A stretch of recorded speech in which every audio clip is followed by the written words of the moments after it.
di malam hari saat waktunya tidur. Anandi yang kelelahan sudah tidur dahulu. Bahkan Anandi tidur di ranjang yang biasa tempat Shiv tidur. Karena Shiv gak mau membangunkan istrinya, Shiv pun mengambil bantal dan selimutnya, berniat tidur di sofa. Sebelum terlelap, dalam tidurnya, Shiv menatap Anandi dengan senyuman indahnya. Di pagi hari, Minu membawa baju yang selesai di laundry ke kamar Anandi. Minu lalu mengetuk pintu, dan ternyata Anandi sedang ada di kamar mandi. Minu bertanya, kemana aku harus menaruh bajunya? Dari kamar mandi Anandi berkata, bajunya boleh disimpan di ranjang saja. Minu pun masuk ke kamar dan menaruh bajunya di kasur. Minu tanpa sengaja dia melihat bantal dan selimut yang ada di sofa. Dan itu menandakan Shiv dan Anandi tidak tidur bersama. Minu juga teringat saat Anandi ditanyai soal bekas luka di kaki Shiv, Anandi bahkan tidak mengetahui soal itu. Minu mencurigai malam pertama mereka. Minu merasa tidak nyaman di hati. Di siang hari, Sanchi mengemasi koper dan bajunya untuk bersiap kembali ke rumahnya yang ada di ibu kota. Minu berkata, setelah kau pergi, aku akan kesepian di sini.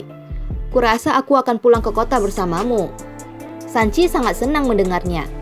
Minu berkata lagi, tapi Sanchi, kita harus memberitahu Shiv dan Anandi dahulu. Jadi lebih baik kita pulang ke sana ditunda besok pagi saja. Sanchi mengiyakan. Minu sebenarnya ingin memastikan apakah Anandi dan Shiv mereka baik-baik saja. Anandi sedang melipat bajunya di kamar. Minu datang. Lalu Anandi menoleh, niatnya ingin berdiri memberi salam. Tapi Minu berkata, tidak perlu, duduk saja.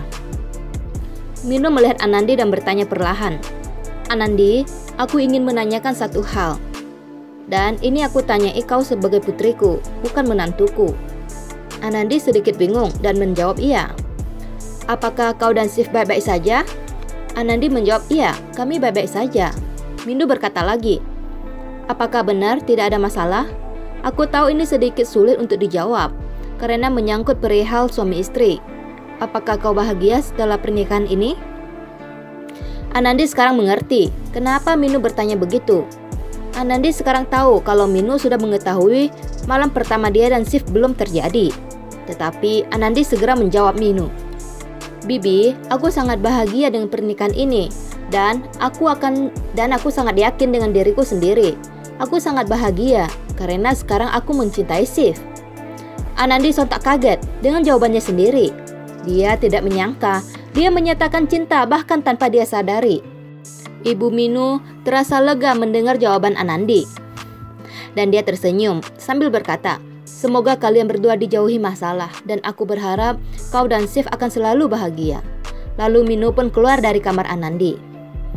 Anandi yang masih tidak percaya dengan jawabannya sendiri, dia merasa senang. Anandi senang karena tanpa dia sadari, dia telah benar-benar jatuh cinta ke Shiv. Lalu, Anandi berjalan ke cermin dan masuk ke dunia cintanya. Di bawah pepohonan, Anandi menari bahagia, menari berputar-putar sambil mengingat masa lalunya bersama Shiv. Anandi mengingat saat pertama kali bertemu Shiv. Juga saat dia memberi doa kepada Shiv waktu Shiv berulang tahun. Juga saat Shiv menggendongnya di tengah hujan lebat. Dan yang terakhir Anandi mengingat pernikahannya dengan Shiv yang telah mengikat mereka berdua sekarang.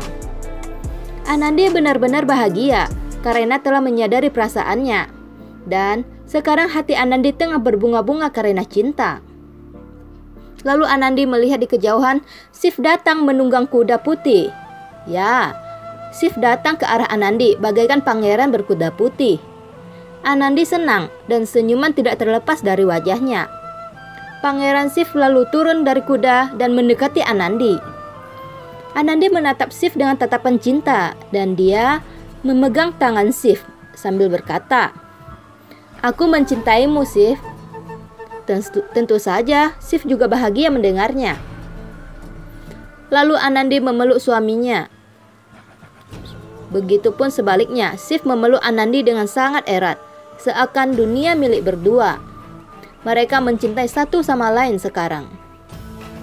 Sekejap, Anandi terbangun dari bayangan pernyataan cintanya. Dia menutup wajahnya karena malu. Anandi benar-benar ingin segera menyatakan cintanya ke Shiv. Dia ingin segera memberitahu kepada Shiv kalau dia mencintainya. Anandi tersenyum bahagia di cermin. Jatuh cinta itu sangatlah indah, dan sekarang dia telah jatuh cinta ke Shiv, suaminya. Wah, jatuh cinta itu sangatlah indah ya. Oke, videonya sampai di sini dulu ya. Semoga kalian menyukai videonya. Dan jangan lupa di subscribe ya teman-teman, karena subscribe itu gratis. Oke, see you in my next video. Bye-bye.